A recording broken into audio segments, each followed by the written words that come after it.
militants target the Chinese in today's attack? Well, Burzine Waghmar is from the South Asia Institute at London School of Oriental and African Studies.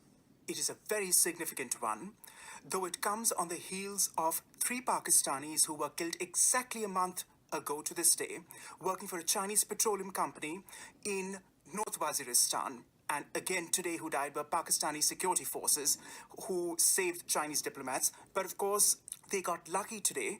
But there have been previous attacks, including a Chinese businessman in February this year in Karachi, and again Chinese engineers at Dalbandin in Balochistan this very August who were bombed too. So why these Chinese targets? For the simple reason that the Balochis feel that there are no trickle-down effects from the CPEC corridor initiative, which does end where Pakistan ends, that is Balochistan province. And that, just to remind our listeners, the CPEC is China-Pakistan Economic Corridor. Exactly, a very important part of the Chinese Belt and Road Initiative, which consists of $62 billion as announced in late 2017. And Gwadar port, a deep-sea natural warm water port, which is the best one for the Central Asian republics and for China for imports and exports through its western Xinjiang province, has been leased to the Chinese for 43 years at concessional rates.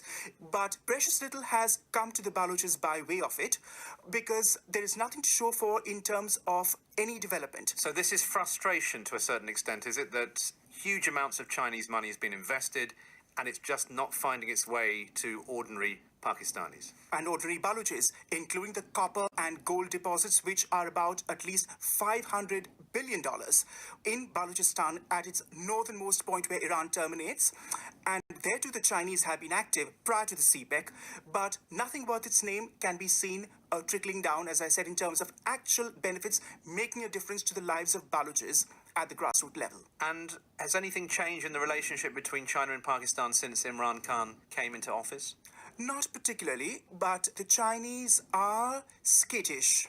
And General Rahil Sharif, Pakistan Chief of Army Staff, has stepped up to the plate in that a special force has been instituted to guard the corridor, which runs from Gwadar on the Pakistan littoral all the way up to Kunjarab, where Pakistan ends, the northern areas, and where Xinjiang and the People's Republic of China begins. So they've sent extra reinforcements to guard the corridor because they fear more attacks? Yes, because initially, James, there was talk of People's Liberation Army soldiers being stationed in Pakistan, but that would have been a trifle too sensitive.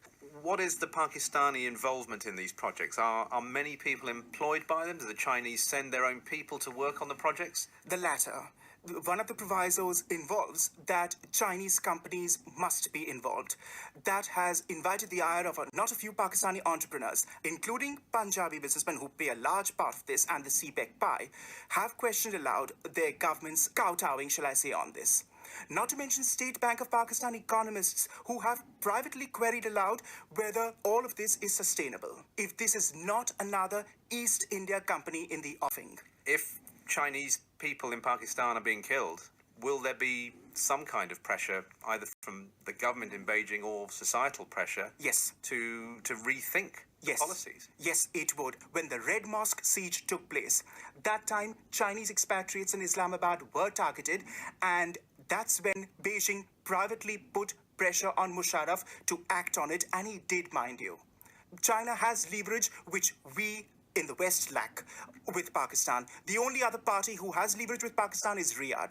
It doesn't listen to anyone else. So you suspect that behind the scenes China is talking now to Imran Khan and saying, look, get a handle on it. Yes. Burzine Waghmar from the School of Oriental and African Studies.